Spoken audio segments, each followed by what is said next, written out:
Absolutely. I think it's so important to take out the insults, take out the things causing trouble, take out the inflammatory foods or inflammatory ingredients in our lives. And once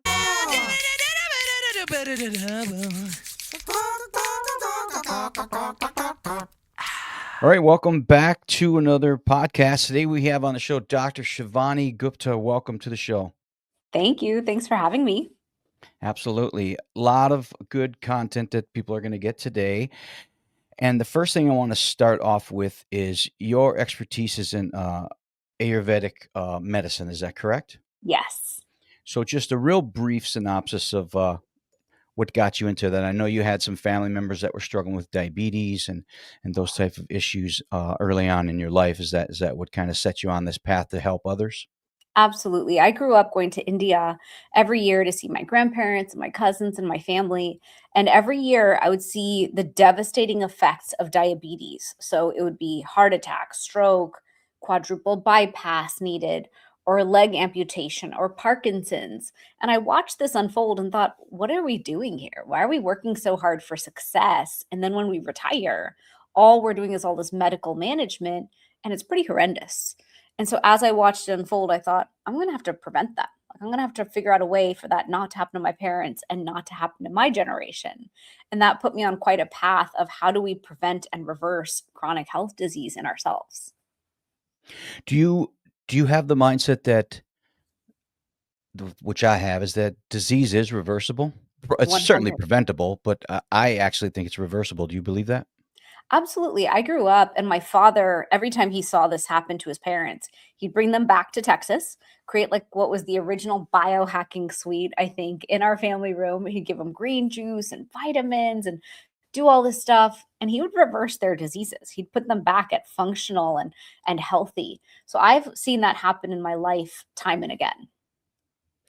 Yeah, I think that you would agree that what we put into the body is going to determine what we get out of the body. And so, if you've been through a period where you've been putting things in that have been causing issues, then all you have to do is first and foremost, which I talk about a lot, is the first thing we have to do is we have to remove, like the first line of defense should be removal. Is that you agree with that? Absolutely. I think it's so important to take out the insults, take out the things causing trouble, take out the inflammatory foods or inflammatory ingredients in our lives. And once we've taken those out, we're actually almost halfway there.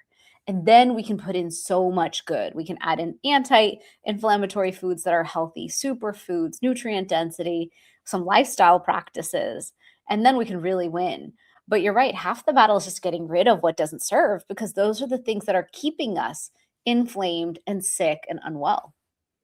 Yeah, the body has a way to heal itself. It was designed that way, but we get in its way by putting all these things into the system that prevent it from doing its natural function. Yeah, absolutely. And that's the whole point of Ayurvedic medicine. The job of Ayurveda is to help us build an entire lifestyle and rhythm with life that helps us bring body, mind, and spirit into alignment. And these are ancient practices. They're over 5,000 years old, but they definitely ring true in modern day life, maybe more so than ever, because of us having bodies that are really struggling with what modern day life is giving us. We're living through a time where we're inflamed. Environmental toxins are really adding up.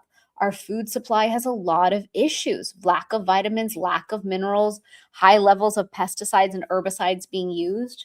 Our water quality has issues. Our air quality has issues.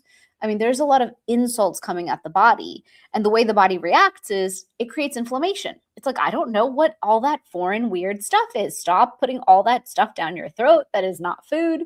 Stop putting all that stuff on your skin. Stop breathing it in. So, cleaning products, skincare products, all these things contribute. And then our poor body is saying, hey, I don't know what to do with that. So, I'm going to try to react and push it out. And so, that's the whole point of ancient wisdom is it says, look, let's breathe in the sun, move in the sun. Let's live according to nature's clock. And Ayurveda teaches we can flow downhill with the river of life if we just live in accordance with that circadian rhythm, if we live on nature's clock. And when we defy nature's clock, we're going to fight uphill and swim upstream against the rivers of life. So, if someone was to ask, "What is Ayurvedic medicine?" Is there a way to explain that to someone pretty quickly and easily? Like you Sure. kind of touched on it a little bit there.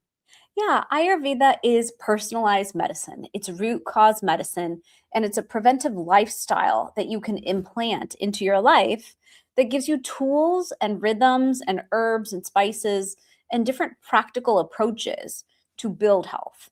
You could almost call it ancient wisdom in an easy system that we can apply in the here and now to keep ourselves less inflamed and much healthier. And it works with, I would say, natural processes, like you said, natural herbs, natural food, natural body cycles, circadian rhythms, all these different things that we used to do naturally that we've gotten away from because of our the way the world is designed now, right? Exactly. I mean, we're living through a time where there is a bombardment of social media, news, the 24/7 news cycle, a lot of stressors that come at us all the time. And we underestimate what being under that burden means to us. It can cause so much inflammation. Or, like I talked about in my new book, The Inflammation Code, I talked in this book about a new topic I came up with called mental inflammation and how we are as a society so bombarded by so much, overstressed, overwhelmed, overconsuming, and that mental inflammation is causing this physical inflammation inside of us. And then we're really struggling because the body's inflamed. It's like the body is on fire. There's this house fire going on inside of us.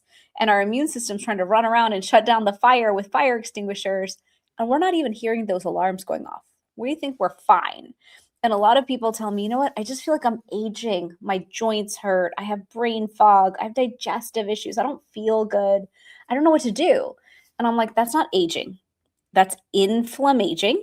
And we need to look at what we're doing that's inflaming us that makes us feel like we are aging so fast. Yes, I just had Eileen Kopsoftis on, and she was saying the same thing. How what we think is aging is just getting the body out of balance. Really, it's not. It's a body out of balance. It's not really supposed to feel like this. Right, exactly. And we've pretty much normalized this. People are like, well, I guess this is normal. I guess this is just aging. This is just how it is. I can't go to the gym like I used to. I can't do as much as I used to. And I always look at them and say, we've normalized this. That doesn't mean it's normal. If you look around at my gym where I go, the women are 20 years older than me and they're stronger, they're fitter. And I'm watching them like, okay, there's a completely different formula to life. And we need to go look at those formulas and bring those mindsets and understandings into ourselves. Yeah, and stop, like you said, normalizing what we think is normal. What it's just basically, like you said, I've run across clients where, well, when I put them on a treadmill to get a walk, it's like, well, I can't walk because I have bad ankles. They swell up and they're sore, and I'm like, well, that's because you're overweight for one, and for two is you're not using these muscles. Of course, it's going to be sore, but it's not because you know what I'm saying. I Yeah. have bad ankles because I'm at this age. There's nothing I can do about it. It's actually lack of activity, right? Yeah, I mean, a lot of times we put ourselves into catch 22s and then we wonder why we're not well. So I'll give myself as an example. I have plantar fasciitis. I've had it since I had kids. Yes, I developed plantar fasciitis. I was pregnant, gained 40 pounds. Of course, all that force and weight and running around barefoot all day at home can create plantar fasciitis. And when I went to the doctors, they were like, you can just take NSAIDs for that and you'll be fine. So I did. I always listened to the doctor back then. And I did that for a while. And when I finished, I was like, okay, well, now I have stomach aches every time I eat. Is there like something else we can do here? And they're like, yeah, that happens from NSAIDs. You'll be fine. And that was actually a big impetus as to why I do what I do now with turmeric and spices and herbs and Ayurveda. But back then I thought, why do we always tell ourselves, I have this problem and thus I cannot? When in fact, walking and losing weight is actually the right approach to win in the long run at plantar fasciitis. And so now, 15 years later, whenever it starts to creep up, I'm like, well, have you gained 5, 7 pounds? Like, where are we on the weight scale? And is that the cause? And thus, we need to go get creative and get in the gym. So now, when I'm at the gym, I'm elliptical, I am biking, I'm not doing only walking. And then getting back into practice. So, yeah, I agree with you. A lot of times we limit ourselves and say, I can't do that because instead of thinking I can absolutely shift and reverse any health issue inside of myself. Maybe I need to get creative about my approach. Yeah, and understanding, like you said, that you've changed something, or you've done something, or you've fallen back in some way that has got now the system is okay, it was doing great for a while and now it's starting to come back. And I talked about it on a podcast where my PSA number was rising, Sure. and I'm vegan, so I eat extremely clean diet. So I'm like, well, how can this possibly be, right? I'm eating Sure. cleaner than anybody I know. Yeah. But I dug into it and I figured out I was eating some processed vegan protein bars, which had soy protein isolate. And Mm, so when I looked into soy protein isolate, it has a very high IGF-1 factor to it, which was creating inflammation, which was swelling the prostate. So I cut all that out. PSA dropped back down to normal. good. So, like you said, you get into a rut where you're just okay. Well, I've been kind of off my game for a while, and that's why it's creeping back. Right, exactly. And that can happen to us anytime. We all fall off the horse Yeah. at some point due to our health. It could be life issues, life traumas, life struggles, life getting busier. What I love is in this ancient Ayurvedic system, we're teaching you how to live according to your circadian rhythm, how to live according to your elemental design, your body type. And having that understanding for yourself, which you can then take and apply into all areas of your life and all seasons of your life. Because, like you're saying, we're going to evolve, we're going to change, we're going to grow. But do we have systems in our lives that grow with us? Or do we just say, oh my gosh, I'm in perimenopause. I guess I can't do HIIT workouts. I don't like anything that's not a HIIT workout. That happened to me briefly. And so I don't want to work out. And the conversation's more like, no, no, no, you hit a new juncture. Every 5 years, we might hit different junctures. Where do we have to change the mix and fall in love with a new way of moving that works for this body in the here and now? And so Ayurveda shows us how to kind of build these timeless practices into our life, whether it's deep breathing techniques, whether it's aligning to our circadian rhythm by walking in nature twice a day, whether it's really learning to triple down our investment in sleep, since sleep is when we clear inflammation and clear the lymphatic system. And so these different practices that I like to teach from Ayurveda are so powerful because they are the building blocks to supporting us as we age and helping us to age well. And which is a stark contrast to conventional medicine, you would agree, their approach. Yeah, I mean, their approach is if we need surgery, if we need a therapy, if we need a tool, it's going to be a pretty hard hitting tool. And I think we as a society need to understand maybe they don't have all the answers when it comes to our big long term chronic issues or our big autoimmune complex issues. We need to get in there. We need to be independent. We need to dig in. We need to be advocates for ourselves and figure out our own approach. That's what I've had to do time and again because when I grew up, I'd go to the pediatrician's office or the doctor's office. They'd write a script for antibiotics. Every time I had a cold, I'd take them. Did that 50 times. Finally, they were giving me stronger and stronger antibiotics. And I finally, at one point, looked at my parents. We were in India traveling. And of course, I had probably what you'd call Delhi belly or Montezuma's Revenge India style, which happens when you travel. And the doctor's like, we're just going to give her 13 medications. And I looked at him and I said, no, no, we're not. We can't do this again. Some voice inside of me screamed, no. And that's when I looked at my parents and said, we're in this land of integrative medicine, yoga, Ayurveda. Maybe there's something there for me. And when we did go to these huge, beautiful detox centers where they reversed diseases, I thought, this is incredible. This is the way of life that I wish I had known the whole time because we can live according to a circadian clock. We can use super spices from Ayurveda to heal ourselves. We can do self care rituals every day that are detoxing. We can put sleep as the first pillar of our health above all. We can adjust to a diet that's so nutrient dense that Mother Earth or planet Earth is healing us. And so that's when I fell in love with this ancient system and thought, I've got to bring this west. I've got to bring this home. I'm from America, and I want all of us to learn a different mindset around our health where we are free, we are independent. We have an approach that's so preventive but only when something gets really, really serious do we then go running to the doctor saying, hey, now I really need your help. Yeah, and these practices are so uh, ancient and have, like you said, have been used for thousands of years, and especially in a country like India. But now you see the heart disease is the number one killer in India, and all these problems are starting to creep back into that country. And what, because people are just getting away from what their natural abilities were and their natural diets and all those things, right? Yeah, I mean, we unfortunately in the West have exported America and the Western lifestyle across the world. When I go to Italy, I always see McDonald's in every train station. I'm like, why did we export some of our worst things? Like, why do people pick that up? How about just the American dream, the American work ethic? Like, we have a lot of good things here.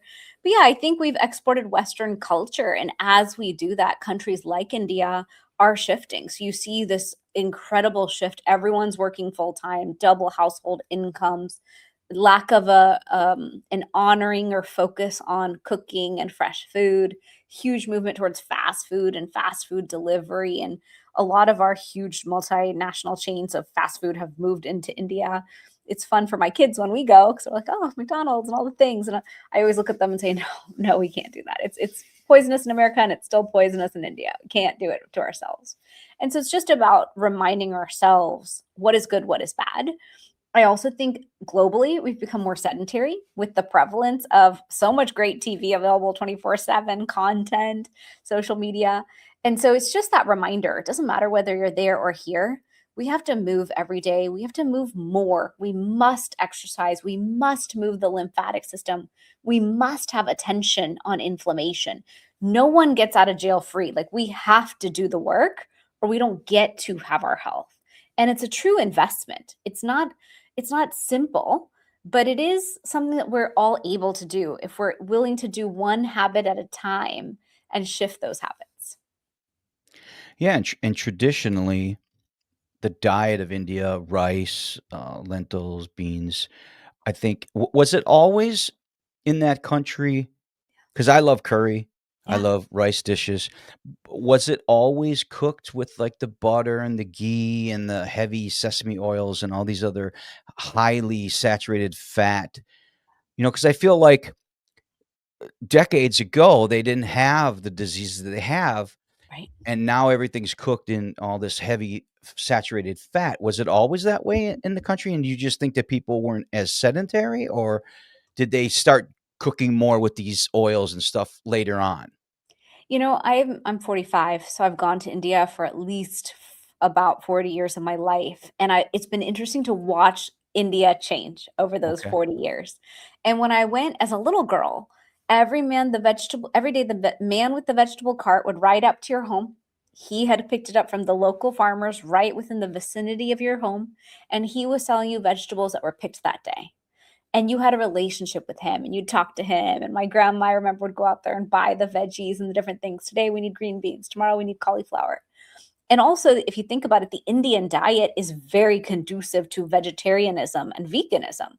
I am vegetarian, and a majority of India was vegetarian. I would say the coastlines were pescatarian. Sometimes in the north and in the colder places, you had people who ate meat as well. But a lot of the diet is conducive to vegetarianism, and your rice would be cleaner, lentils, vegetables, dairy, ghee, and these things, and the spices. I remember my grandmother would have all the herbs and plants brought in, and on the rooftops, on sheets, they'd be drying the spices for themselves because that's what you did. And then you'd grind them yourself. So everything was very fresh. And now when I go, it is completely different. Now the conversation is they're putting bad stuff in the milk. It's not clean anymore. We need to go find our own farmer with a cow. We can't trust the milk. The vegetables, they're like spray painting them to make them look good. We can't trust the vegetables coming out of East Asia sometimes, or especially China. But a lot of what's in India comes out of China. And so they're very worried about quality.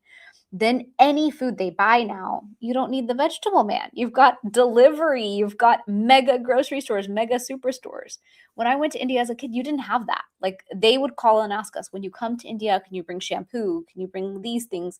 A lot of things weren't available. But now everything Western is all available there. And the practices around food changed. And honestly, they used ghee more. Ghee is our butter and oil and everything in India. And stepping away from that into vegetable oil and these things is a huge shift for a culture like that.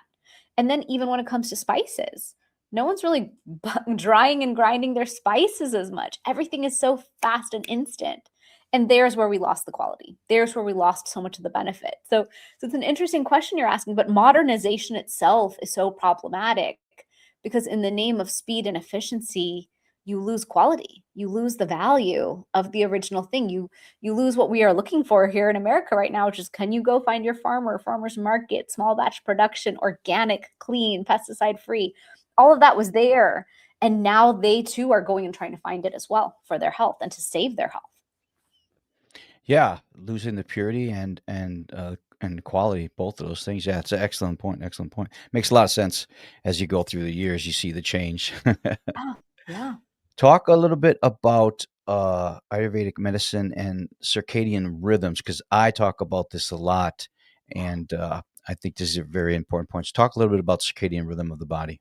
For sure. So in Ayurveda, we talk about the circadian clock and how circadian rhythm is the most important thing we can do. Ayurveda came up with circadian rhythm. And so when we talk about rhythm, what we want is for you to rise with the sun, for you to set with the sun. That's like the most basic of it. But nowadays we rise when we want to, we set when we want to, we sleep when we want to. Artificial light has given us so much luxury in that way. And so Ayurveda is saying if we rise with the sun, we're most supported to have our freshest time of day. Mind is fresh, energy is fresh. That's your time to journal, do meditations, do pranayam, deep breathing exercises, to really focus on self and go inward. It's your most quiet time of day. Then, once you start your day, move your body, exercise, get that energy moving. We teach about eating 3 good meals a day. I know everyone has different intermittent fasts, but we talk about breakfast, lunch, and dinner, and we teach that lunch should be between 10 and 2 on the circadian clock. We call that the fire time of day. And it's when you're most supported to absorb and digest your hardest to digest foods. So if you're going to eat nuts or seeds or anything that's harder for the body to digest, lunchtime is the best place to put it. And we teach lunch should be the biggest meal of the day. And then going through your day, 2 to 6 is what we call a more air time of day, harder time to focus. And how many of us have a harder time focusing between 2 and 6? So that's your time to sit down with a list of things to do and just execute on small tasks, small chores, small things. Because you're not going to have the same focused energy that you do in the morning or from 10 to 2. And then we teach that 6 to 10 is the more earth time of day. We call it kapha time of day. That earth time of day, we're meant to start setting with the sun, wind up our work life, wind up our home and responsibilities, finish dinner by 7 p.m. So you have 3 hours before bedtime.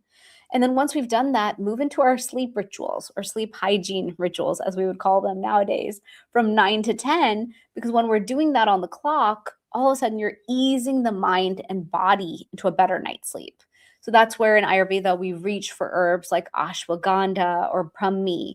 We have different self-care rituals. You can do some evening stretching or journaling, or you can do dry brushing or a self-massage we teach called abhyang massage. And that just means putting down a towel and really gifting your body with oil that's going to be so grounding and nourishing to your skin and to your joints, but it also leads to much deeper sleep.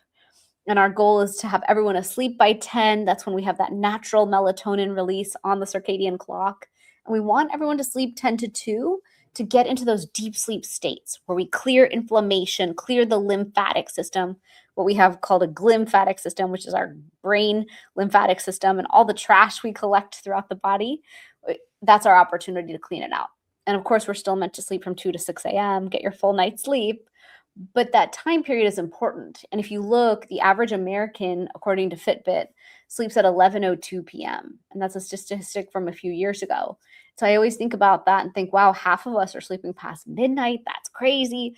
Like, we really need to look at sleep as the first pillar of our health and our first investment at winning at inflammation. Yeah, agree 100% on all of that. I practice many, many of those principles already. The dry brushing I just got into, uh, really enjoying that. But yeah, the early nights, early rise, I do believe your body is designed to rise with somewhere close to the sun and go to bed somewhere close to the sun going down. Exactly. Exactly. Let's move on to inflammation, because this is kind of your wheelhouse as well. And just a couple, 3 parts of inflammation I want to break it down to. Explain your concept that I think you've kind of coined, as you call mental inflammation, because we all talk about joint inflammation and all these other things, but speak a little bit about mental inflammation. For sure. I was writing this book, took over a year. It probably took many years because I wrote this book many times and threw it in the trash before I finally decided to write it formally and publish it. And when I was writing this book, The Inflammation Code, I wrote all the stuff you would expect. I wrote about inflammation. We're so inflamed. It's our environmental toxins, like all the bad stuff causes the inflammation. Then I taught the Ayurveda lifestyle as like a blueprint to install in our lives and help us win at inflammation and prevent it forever. But as I wrote the book, I thought there's a piece I'm missing where there's some portion of us who are so into health that we, any of us, especially in the health practitioner world, as trainers and everything else, we get so controlling around health. We get almost obsessed about health, and we almost cause more health issues that way because we can be so controlling. At least I know that for Huh. myself. I can narrow my diet too tightly. I know everything on earth that's bad, so I'll like avoid everything, but that limits everything I do. That's part one. The part two of that is, let's say that's not you. A lot of people are living in a state of overwhelm, anxious, stressed, just running 24/7 on the hamster wheel and never letting off the pedal. And what happens there is we're forever in our parasympathetic state, parasympathetic nervous system, meaning fight or flight. We're never in rest and digest. And imagine what that means. If you're never in rest and digest, are you digesting? Like, what's the point of sleeping well, eating well, all these things if none of it has an impact? Because we never calm down and take decompression breaks. And so that's why I love the Ayurvedic self care rituals because they highlight for us how to step out of that state of this mental inflammation where we're so stressed, so overwhelmed, and we're never calm and never at peace. And that mental inflammation is causing our physical inflammation. So, what I was trying to say is you can do all the good stuff. You can work on your gut, you can sleep well, you can exercise, you can eat well, all the good things. But if you're going to stay stressed, your mental state will cause your physical state. And that's horrible because a lot of us will do that. We will do the healthy stuff like it's just one more job on top of all of our jobs, but we will live in the state of 24/7 stress and we'll still get the disease in the end. And that's not fair. And so I wanted to highlight that point to everyone. So I have little tiny habits I put in place. One is called tea time is me time. And that's one that I teach in the book where I talk about pause a couple times a day and sip on a hot beverage. It can be coffee if you're an ultimate coffee lover. It could be tea, could be anything good for you. Maybe not alcohol because that's inflammatory. But sip on a beverage and just tune into yourself. Take it as a micro moment, an anchor moment, a sacred pause, like a mindful moment in your day, however you want to think of it. And pause just long enough to take a sip, a few sips, which is going to cause vagus nerve toning. So anytime we hum or gargle or sing, we're actually calming down our nervous system physically. And ask yourself a few questions like, how do I feel today? What do I need to do to make today better? What do I need to change this week for this week to be better? And your intuition will tell you profound things. Mine tells me your headache is because you're dehydrated. You forgot to take your supplements. You need to say no to that person. You know you want to say no. Just say no. It's not good for you. And that's the magic of listening to our intuition. And if we can just learn to pause long enough to do that and build that muscle, then that muscle will always be available to us and will guide us to do more and more good things for ourselves. Absolutely, absolutely. When you talk about the ancient medicines and dietary things that all reversed inflammation and help reverse disease, it reminds me. I don't know if you're familiar. Are you familiar with the book with? It's called Fit for Life. It was written many, many, many years Yes. ago. Uh, Yeah. Harvey Diamond and Marilyn Diamond. Yeah, Yeah. a lot of those principles. What you talk about digestion, like the three digestive periods of the day, taking in calories, assimilating calories, and then digesting calories and getting rid of waste. A lot of that is based on that, right? Yeah. I mean, I've saw that book. I can see the book in my mind. I don't know if I read that book, so I don't remember the authors, but I've heard of that book. Yeah, that was one of the first books that I read, actually. It was very, very it's very similar to all the things that you teach, Awesome. for Very sure. cool. Let's just quickly touch on, because I have a lot of women that listen to the show, because I have a lot of women guests, actually. I have way more women guests than I ever have men guests, to be actually honest with you, which is Cool. great. So Yeah. talk about inflammation and hormones, because hormones is a very hot topic right now. Menopause, perimenopause, and all these type of things. So speak a little bit about that inflammation and how it affects hormones. For sure. As a 45-year-old, I can say perimenopause is not fun. Talk about a roller coaster and talk about adjustment in your life. One thing I do want to say is as we get older, we're going to have more oxidative stress and inflammation in the system. We're going to have more insulin resistance typically. A lot of processes shift as we age. And a couple years ago, I taught at a longevity conference about turmeric, and I pulled all this current science on aging. And I just remember reading, the body is going to decline. Like we have cellular decline, we have more and more issues in the system, and there are arguments for anti-inflammatory things to hold us up. But when we think about inflammation and hormones, inflammation is going to affect every system in the body. It's going to help is the wrong word. Inflammation is going to be part of why we struggle with neurocognitive issues, digestive issues, heart health issues, metabolic issues. It's all tied together. So you could imagine when we're inflamed, it's almost like the body's under attack. And when the body's under attack, it cannot go and do the things that it's typically supposed to do.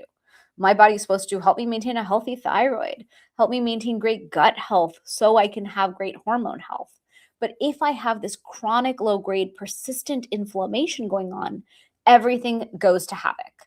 And so I remember when I was writing this book last summer, last summer, I called a doctor and I said, my brain is not working. I don't understand. I normally have like hundreds of file cabinets of data and I can't think the same. What's happening? She's like, oh, this is typical. This is perimenopause. We have to address inflammation, gut, all the things. And you can take HRT, but if you don't address the first pieces, we're not going to get there. And I thought, gosh, this makes so much sense. We're all scrambling to get like hormones on board, but forgetting that over the long haul, we still have to address gut health and inflammation to get there. Otherwise, there's this fire alarm system going off in the system. The body's running like with the firemen all over the place trying to fix what's wrong, but not letting our normal good processes work. And couple that with the hormone fluctuations of perimenopause leading into menopause, and you have this perfect storm where things are just not working well and we're scrambling. And so I really invite everyone to look at inflammation as a culprit on this journey. And how are we going to consistently approach inflammation so that we can optimize our hormone health the best we can as we age? Absolutely. Let's talk about the spices now because that is a really it seems like a really good way to help fight inflammation. And I know you're another big part of your wheelhouse is the turmeric, but you also had something that I some content I watched of yours, the seven super spices. So if you Mhm. want to just kind of go through maybe the top three or four of those, because I Sure. know obviously what number one is, but Yes, for sure. I love a couple of great spices. One is ginger. Ginger is a very powerful anti-inflammatory spice. It ignites our digestive fire. It helps us to reduce inflammation, which is so great, but it also improves our digestion, our circulation, things like that. I love ashwagandha. Ashwagandha, which people are using right now so often for sleep, is so good. It supports neurocognitive health. It's an adaptogen, so if we're stressed and anxious, it calms us down a few notches. If we're depressed and feeling the blues or feeling low, it'll lift us up a few notches. It's very calming to the mind. So many people who take it during the day say they focus better. Many who take it at night say it helps them sleep better, which I love. There's also great spices like fennel. Fennel is very cooling to our digestive system, so it can soothe our digestion in case people are having acidity or bloating or different issues like that, or gas after a meal. You can take fennel seeds. That's why when you go to an Indian restaurant, there's a bowl of fennel seeds waiting for you at the checkout. They want to make sure they cool you down so you come back and you don't think, oh my gosh, they caused me too much pain. So I love that we can use spices to create very specific results in the body. And then my favorite spice of all is definitely turmeric. I was in herbology class doing my master's in Ayurvedic Sciences, and the professor started explaining these spices. Cumin seeds help you digest better. Ghee and all these spices work together in synergy. And when we got to turmeric, I thought, that's insane. How can one spice do everything that you're talking about? And so I ended up doing my whole PhD on turmeric. And I love teaching about it because it's anti inflammatory, antioxidant, antifungal, antibacterial, antiviral. So those of us who worry about our immune system and want great immune supports, turmeric's a powerhouse. It's also so good for anti-aging because it goes after things causing oxidative stress in the system. It goes after zombie cells that are in our body that are running around harming everything else. I mean, there's 20 pieces of science I can quote with all sorts of terminology on aging, but just to say it, it helps repair DNA damage and things like that. Goes after malignant cells that don't belong in us. Curcumin from turmeric is like the ultimate janitor. So if we've got stuff going on that doesn't belong in the body, cells that need to die and go, curcumin and turmeric will just go in there and clean house while being good for the gut, leaving everything good in place, just taking out the bad. So I love that. Then when we talk about turmeric, what most people don't know is out of the entire turmeric plant, only 3 to 5% of it is the curcuminoids. And those curcuminoids are the most effective at reducing inflammation. So most people tell me, yeah, I buy fresh turmeric and I juice it and I have juice shots. I'm like, that's good. Might do something for you, but might not give you what you're really looking for because only 3 to 5% of it is the curcuminoids. Then when you dry it and you take that kitchen culinary spice, which we cook with a lot, people are telling me I sprinkle it on my chicken, I use it sometimes. Again, that's not enough to get that significant dose. And so that's why there's a whole world and a lot of study on turmeric supplementation and taking those supplements, because then you can extract just the curcuminoids.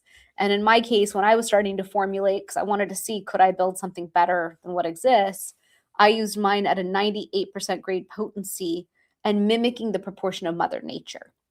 And so there's a lot of work that's being done right now to show the power of turmeric for us as we're aging. For those of us who want to win at inflammation naturally, have that immune support, but also really add something to our lives that can support us as we're aging. So, when you talk about the effective dose is what you're kind of talking about, right, with turmeric.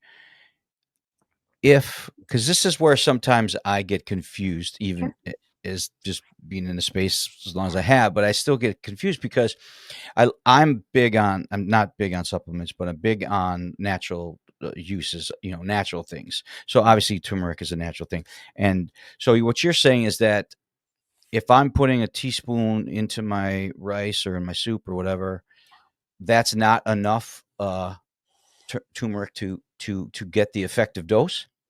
Correct. So I, for example, I'm Indian. There's turmeric in all my food, lunch, dinner. It's there. It's in every Indian dish. That turmeric that we're going to put in our dish in a big pot of lentils that we make, like 2 bowls of lentils turns into like 15 bowls of lentils when you cook it in the water. That has a teaspoon of turmeric. Out of that entire teaspoon of turmeric powder, 3 to 5% of it was the curcuminoids. Well, I, Shivani, am living in modern day life between my microplastics, BPAs, eating out, which happens inevitably, air, water, all the things that could inflame me with some mental inflammation in there because I overstress myself out. All that inflammation is not going to be helped by 3 to 5% of a teaspoon if that's the dosage I'm going to take in a day, for example. So, in my case, and based on all the research I've done, when we want to significantly reduce inflammation, we have over 17,000 scientific papers and literature sitting in PubMed that show what a clinically significant amount of curcumin can do in the body. And so those studies are based on 500 milligrams of curcumin with black pepper extract added in and taking that twice a day. So that's the recommended dosing of turmeric supplementation when we're talking about some of these issues based in inflammation. So could be that your joints hurt, could be other issues that you have. If those are the issues you're struggling with and they are rooted in inflammation, then I'm a big fan of taking supplementation and getting that significant reduction. So would it be fair then to say that because I always try to go back to what did we do 100 years ago, right? Yeah, Because 100 years ago, I don't think anyone was getting 1,000 milligrams of curcumin for sure. in No. there, right? Yeah. And that's because they didn't need it because they weren't being bombarded as heavily as they are with all of the other things we're bombarded with. Is that fair? That's how I think of it. I think back in the day, let's take my grandma's time. When Yeah. she lived in India, New Delhi wasn't polluted like it is now. I remember New Delhi 40 years ago. I remember the vegetable man coming by. I remember stress being lower. We didn't even have the internet back when I went to India as a 5-year-old. I remember when we had computers come out as personal computers, and then I remember the internet coming online. And then I remember cell phones when they first came out. So the world has changed so much, even in the last 40 years, so dramatically. And imagine the level of stress that we hold now, and the fact that we know that anytime information hits us, we react to it the same as we would react to a tiger chasing us. So I could be on your podcast right now, and it's happened before that I am on a podcast and I see a text come through on iMessage, and I'm like, oh my God. And the reaction could be like, oh my God, my kid, I have to go handle that thing. It's not happening right now, thank God. But the physical reaction can be so significant. And I think, unfortunately, we're living through a moment where that's happening chronically and constantly. I don't know about you, but I go through seasons where, like, I've been in a book launch and my sleep will be all I dream about is business and work. And then I wake up in the middle of the night. That's what I'm thinking about. So even our sleep can be in a chronic stress state. So, yeah, I do think that 40 to 100 years ago, regular food was more than enough. I, Okay. Shivani, could have eaten a healthy vegetarian diet, gotten it where I did, and I was fine. And we saw that. And now look at the exponential growth of all metabolic disease, inflammatory disease, chronic disease. Everything is just exponentially rising up the mountain at a rate that's appalling. Nowadays we're like 1 in 2 people, 1 in 3 people. That's like half my household. So I think we're living in a different moment where we do have to bring in supplementation at higher dosage just to hold ourselves at almost healthy.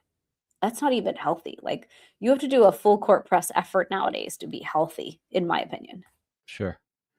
So, do you find any? Because I tried a turmeric supplement. Now, it was from a very pretty reputable natural natural health food store, obviously, Okay. and Yeah. we tried it, and, yeah, it just really messed with my gut. Really? Um, yeah, so, do you find any side effects of taking 1,000 milligram? Because you're saying 2 500 milligram doses per day, so that's 1,000 milligrams per day of this curcumin, right? For sure. I mean, good point. Very good point. I love you're asking these questions. These are like the real questions.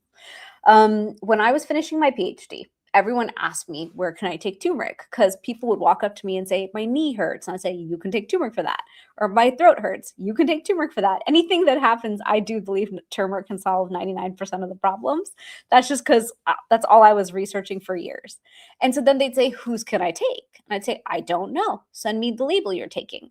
And it took almost what felt like a second PhD to understand how every single turmeric label in this world is different. And by that time, I had met this incredible person who owned a factory in Florida where I live that built great supplements for doctors' offices. So I partnered up with him and I said, you know what? Maybe I should make my own because I can't really tell whose is good. And I was being encouraged by my family. They were like, you should make a turmeric since you're crazy about it and you are the biggest evangelist. I was like, okay, crazy idea, but okay. So we go about formulating, and I found an ingredient that was so potent, and it was out of India. It was very expensive, 97 to 98% grade potency, which got me excited. And my factory owner said, everyone, that's a great thing you found, but you cannot use it. That is medical grade. Pharmaceutical people pay for ingredients like that. We don't do that in supplements. We need room for marketing and all these things. And I said, well, I actually want to prove to all of Western medicine that we can use curcumin as a first line opportunity for every patient. Like, I wanted them to say that to me when I had knee pain, plantar fasciitis, etc. So he said, well, you can't do that ingredient. That's not going to work. And I said, how about you just humor me? Let's try it for a year and let's just see what the doctors say. So we put it into the formula. And in the first year, all the doctors were like, that is incredible. That actually worked. And we had it third party tested, made in the US, all the things that would bring comfort to a Western doctor so they'd trust it. What happened was, if the patients are not on the younger side and they take that turmeric supplement on an empty stomach, they could have GI upset. And I saw that in the first year because when you formulate to be strong, it's still going to be strong on the body, and the body might not be eating a diet full of spices. And so I learned, it took me a few years of owning my own company. I'm 10 years in now. that when I talk to orthopedic surgeons, which is my main market, who I love putting turmeric into, I tell them, look, you tell the patient one capsule a day with food in the middle of lunch. We just start there. Take a couple days and let the body adjust to such a strong spice in the system. Then they can increase to twice a day with food. Maybe after a week or two, they can try it without food. But you can't just drop turmeric into a system, I've learned, especially a highly potent curcumin formula, first thing in the morning. Like I've had people call me, they were like, I was hungover, so I took your turmeric and then I threw up. And I'm like, yeah, I mean, maybe raw, cold, first thing in the morning when we're not feeling good isn't the best time to put such strong things in. And so I agree with you. It can cause a GI upset. That's not unusual because we don't even eat spices in America. Imagine how often are you using cumin, coriander, turmeric, red chili powder, ginger, black pepper, all these things in our food. It's unusual. And so Yeah. the body takes some adjustment period. No, that's fair. We do. I love cayenne pepper. We do Nice. ginger every day, Nice. cumin a lot. Awesome.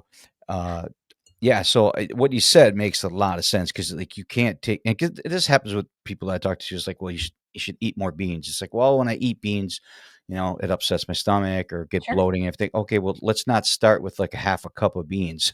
If Correct. you've never had beans, like let's start with a tablespoon of beans. Yeah, and also use the spices that cook it. So a lot of my friends, when they went vegan, they'd be like, "I made chili, you should have some." And I'd say, "You are not the person from whom I'm gonna take beans yet. Can I show you?" It's ghee, cumin. We have a special spice called hing. In the West, we call it asafoetida. I don't even know how to say it in the West, but asafoetida is how I read it off the labels. We call it hing. You put that in there, that's all gonna heat up. Then you put the beans on top, and then we like garlic, onion, ginger, other ingredients that are beneficial. Ginger will support digestion as well. Then I will eat those beans. Yeah. And we teach never eat leftovers, not even a Right. day old, which we now know can cause histamines. We have new science to explain why Ayurveda said never eat old food. But if I am ever going to eat old food, I again take a pan, ghee, spices, cumin, put those day old beans on top, heat it because I again made it digestible by the body, and then I eat it. So we have a lot of tricks like that to use our spices in that way. No, that makes a lot of sense. One thing I did like about, 'cause the couple of, supplements that I do take, one thing I liked about your formula of that, turmeric was I didn't see a lot of fillers and, like, Yeah, vegetable stearate and yeah. all these other, like, fillers and emulsifiers and just junk that does not need to be in there. Yeah, I mean, my factory gets mad at me because I overstuff in the capsule with the active ingredients, and they're like, "Shivani, we can't even get it all in. Like, you need to adjust down." And I'm like, "No, you need to use less excipients. Like, you need to find a way." So we're always kind of arguing and negotiating because obviously you want consistency. I Right. want maximum effect. I Yeah. never back down. So I have no ingredients from China. It is made in the United States. I look at my factory in the eye. I know where it is at all times. We are all tracking, like, production is what I'm most obsessed with because that's what I am delivering to another person, and they're relying on me for what I'm saying I do. So to me, the honor of creating it and the honor of delivering exactly the same thing for 10 years has been the most important part to me. And then now I get to teach all of Ayurveda and I get to write a book and teach about it. So it's like the perfect synergy. Yes, if you're inflamed, turmeric is a great first way to start because it'll reduce the inflammation. But you can't only take a supplement and win at a problem. You have to shift your lifestyle, have to shift sleep and movement and all those things. And so that's why I wrote the book was to say, look, let's talk about the lifestyle we need to put in place now. And then you don't have to take supplements.